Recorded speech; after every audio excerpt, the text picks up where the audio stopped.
नमस्कार बच्चों, good morning. हम पढ़ रहे थे नीति के दोहे रहीम।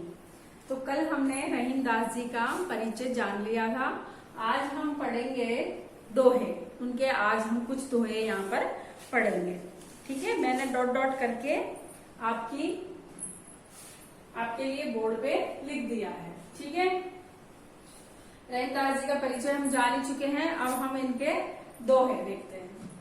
रहीमन देख बड़ेन को लघु न दीजिए डारी, जहां काम आवे सुई का करे तलवारी।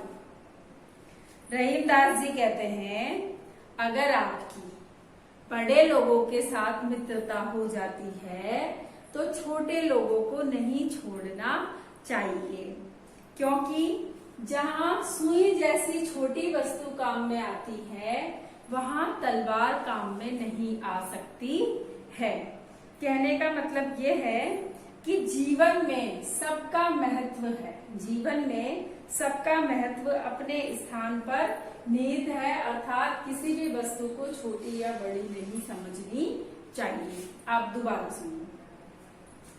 रहीमन देख बड़ेन को लघु न दीजिए डारी, जहां काम आवे सुई कहा करे तलवारी।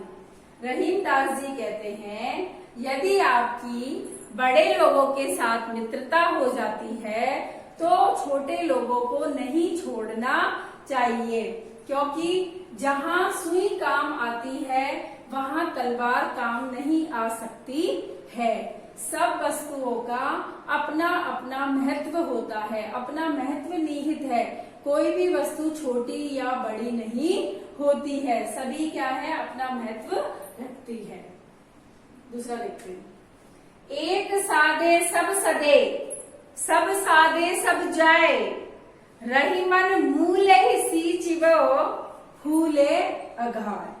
सादे यानी साधने से, मूले यानी जड़ को, सींचिवे यानी सींचने से, और अघाय यानी तृप्त होना या संतुष्ट होना। इसका होगा तृप्त होना। ठीक है, इसका क्या होगा, तृप्त होना, संतुष्ट होना। देखो,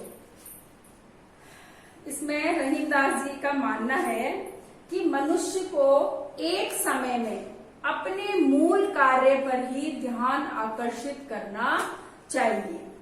रहीम दास जी का मानना है कि मनुष्य को एक समय में अपने मूल कार्य पर ही ध्यान आकर्षित करना चाहिए, न कि सभी कार्यों पर। जैसे अभी आपका कार्य क्या है, केवल पढ़ना, लेक्चर को सुनना, उसको समझना, कॉपी में लिखना और याद करना। अभी आपका यही काम है ना। पर कई बच्चे क्या करते हैं, मोबाइल तो है ही भाई, वीडियो तो देख ही रहे हैं, इसमें खेलते खेलते पबजी खेलने लग जाते हैं। ऐसा ही हो रहा है आजकल, है ना। ऐसा नहीं होना चाहिए। रहीम दास जी कहते हैं कि मनुष्य को अपने मूल कार्य पर ही ध्यान आकर्षित करना चाहिए, न कि सभी कार्यों पर। अगर सभी कार्यों पर एक साथ ध्यान लगाएंगे तो सभी कार्य निष्फल हो जाएंगे। यदि एक कार्य पर ही ध्यान लगाएंगे तो बाकी सभी कार्य भी सफल हो जाएंगे। जैसे वृक्ष की मूल को, वृक्ष की जड़ में, वृक्ष की मूल में अर्थात जड़ में पानी देने से पूरा वृक्ष फल फूल जाता है और हरा भरा रहता है। ये दोबारा सुन लो, शायद आपको समझ में नहीं आया होगा। देखो, रहीम दास जी कहते हैं कि मनुष्य को एक समय में एक ही कार्य पर ध्यान देना चाहिए।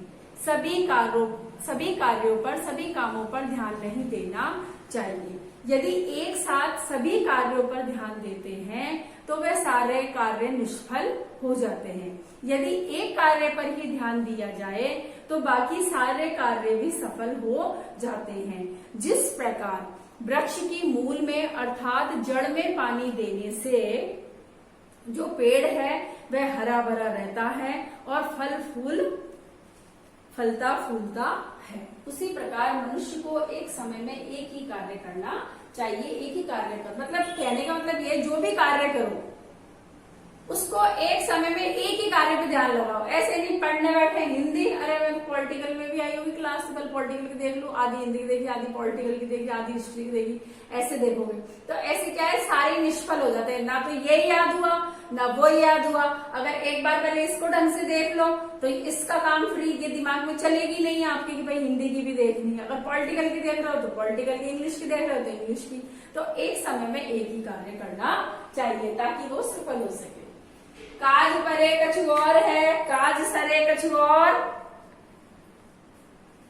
रही मन भबरी, रही मन भबरी के बहे नदी सिरावत मोर।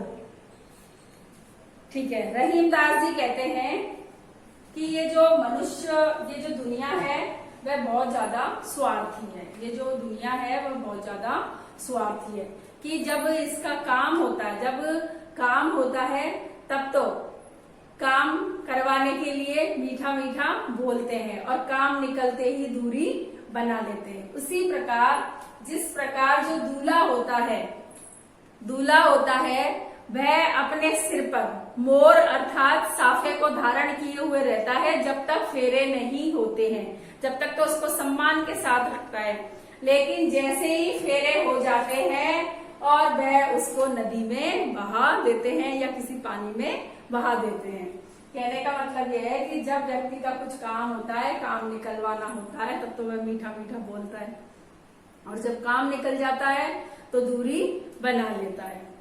दोबारा सुन, काज परे कछु और है, काज सरे कछु और।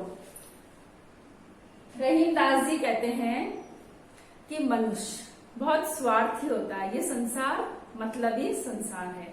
जब काम होता है तब तो अपनापन दिखा करके अपने सारे काम करवा लेता है और जब काम निकल जाता है तो दूरी बना लेते हैं। जिस प्रकार दूल्हा अपने सिर पर सहरे को जब तक फेरे नहीं होते हैं तब तक उसको धारण किए हुए रहता है, उसका सम्मान करता है और जैसे ही उसके फेरे हो जाते हैं, फेरे होने के बाद में वह उसे किसी नदी में या पानी में बहा देते हैं। मुझे लग रहा है शायद एक छूट गया कदली साहब भुजंग का, उसको मैं दोबारा पढ़ा दूंगी। ठीक है, जो रहीम उत्तम प्रकृति का करी संगत कुसंग, चंदन विष व्यापत नहीं लपटे रहत भुजंग। देखो, रहीमदास जी कहते हैं कि जो मनुष्य उत्तम प्रकृति के होते हैं उन पर बुरी संगति का कोई प्रभाव नहीं पड़ता है। जो मनुष्य उत्तम प्रकृति के होते हैं उन पर बुरी संगति का कोई प्रभाव नहीं पड़ता है। जिस प्रकार जो चंदन के वृक्ष होते हैं उन पे सर्प लिपटे हुए रहते हैं, लेकिन चंदन के वृक्षों पर उसका कोई भी प्रभाव नहीं पड़ता है, क्योंकि चंदन अपनी खुशबू को फैलाता ही रहता है, उसकी खुशबू पर कोई अंतर नहीं आता है। तो उसी प्रकार जो उत्तम प्रकृति के लोग होते हैं उन पर संगत का कोई फर्क नहीं पड़ता। रूठे सुजन मनाइए, जो रूठे सो बार, रैमन फिर पोइए, टूटे मुक्ता हार। सुजन होता है सज्जन व्यक्ति। सुजन क्या होता है?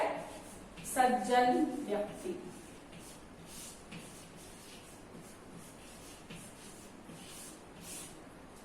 सुजन होता है सज्जन व्यक्ति।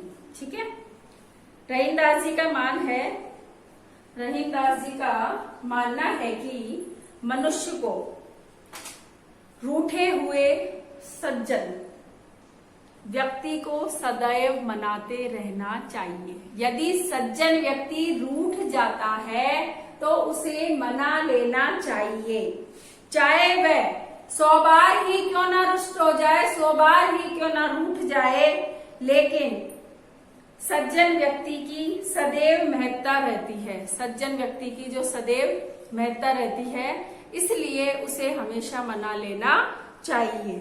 जिस प्रकार मोतियों का हार चाहे कितनी भी बार टूट जाए, लेकिन उसे पिरोने का प्रयास किया जाता है। क्योंकि उसका मूल्य सदैव बना रहता है।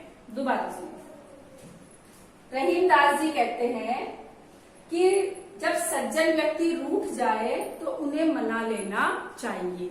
चाहे सज्जन व्यक्ति 100 बार रूठ जाए फिर भी उसको मना लेना चाहिए, क्योंकि सज्जन व्यक्ति की महत्ता हमेशा बनी रहती है।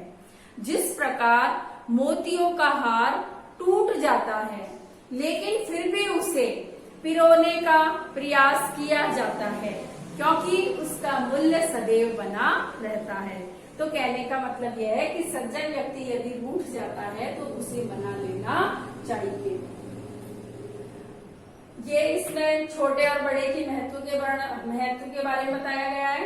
इसमें एक समय में एक ही कार्य करना चाहिए, और इसमें जो संसार स्वार्थी प्रकृति का है उसके बारे में, और इसमें संगत के बारे में, और इसमें कि जो सज्जन व्यक्ति होता है उसका महत्व हमेशा बना रहता है, उसका वर्णन किया गया है।